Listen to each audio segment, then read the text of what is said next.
भगवत गीता अध्याय 1 अर्जुन विषाद योग। अर्जुन का दुख। बहुत समय पहले कुरुक्षेत्र की पवित्र भूमि पर एक महान युद्ध होने वाला था। यह युद्ध केवल राज्य के लिए नहीं बल्कि धर्म और अधर्म के बीच था। एक ओर पांडव थे और दूसरी ओर कौरव। दोनों सेनाएं विशाल और शक्तिशाली थी। हाथियों की गर्जना, घोड़ों की टापें और सैनिकों की आवाजों से पूरा मैदान गूंज रहा था। सूरज की पहली किरण के साथ ही युद्ध भूमि में तनाव फैल चुका था। हर योद्धा अपने हथियार लेकर तैयार खड़ा था। कौरवों के राजा दुर्योधन ने अपनी सेना को देखकर गर्व से मुस्कुराते हुए अपने गुरु द्रोणाचार्य के पास जाकर कहा, गुरुदेव देखिए, पांडवों की सेना कितनी विशाल है। इसे आपके ही शिष्य धृष्टद्युम्न ने सजाया है।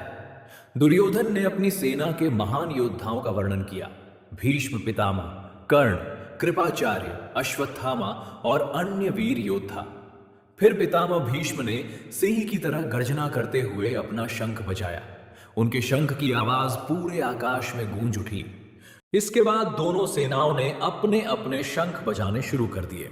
भगवान श्री कृष्ण ने 5 जन्य शंख बजाया। अर्जुन ने देवदत्त शंख बजाया। भीम ने अपने विशाल शंख पौंड्र को बजाया।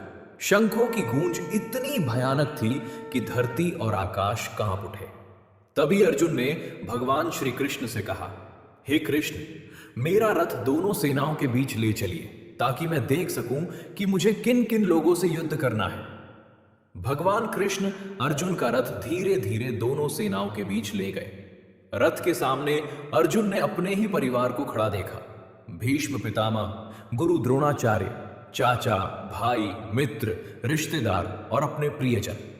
ये दृश्य देखकर अर्जुन का हृदय कांप उठा। उन्होंने दुख भरी आवाज में कहा, हे कृष्ण, ये सब मेरे अपने हैं। मैं इन्हें मारकर कैसी खुशी प्राप्त करूंगा। अर्जुन के हाथ कांपने लगे। उनका मुख सूख गया। शरीर कमजोर पड़ने लगा। उन्होंने कहा, मेरा गांडीव धनुष हाथ से फिसल रहा है। मेरा मन भ्रमित हो रहा है। मुझे इस युद्ध में कोई भलाई दिखाई नहीं देती। अर्जुन की आंखों में आंसू आ गए। उन्होंने आगे कहा, राज्य, सुख और धन का क्या लाभ जब अपने ही लोग जीवित नहीं रहेंगे।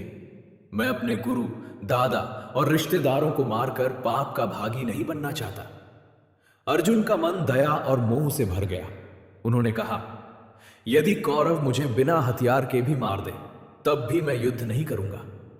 इतना कहकर अर्जुन ने अपना धनुष नीचे रख दिया और रथ में बैठ गए। पूरा युद्ध मैदान शांत हो गया। एक ओर लाखों सैनिक युद्ध के लिए तैयार खड़े थे और दूसरी ओर महान योद्धा अर्जुन निराशा और दुख में डूब चुके थे। यहीं से भगवान श्री कृष्ण अर्जुन को जीवन का सबसे महान ज्ञान देने वाले थे, जिसे आगे चलकर पूरी दुनिया भगवत गीता के नाम से जानने लगी। अध्याय 1 की सीख। मोह और डर इंसान को कमजोर बना देते हैं। कठिन समय में सही मार्गदर्शन बहुत जरूरी होता है। जीवन में कभी कभी सबसे बहादुर इंसान भी भ्रमित हो जाता है।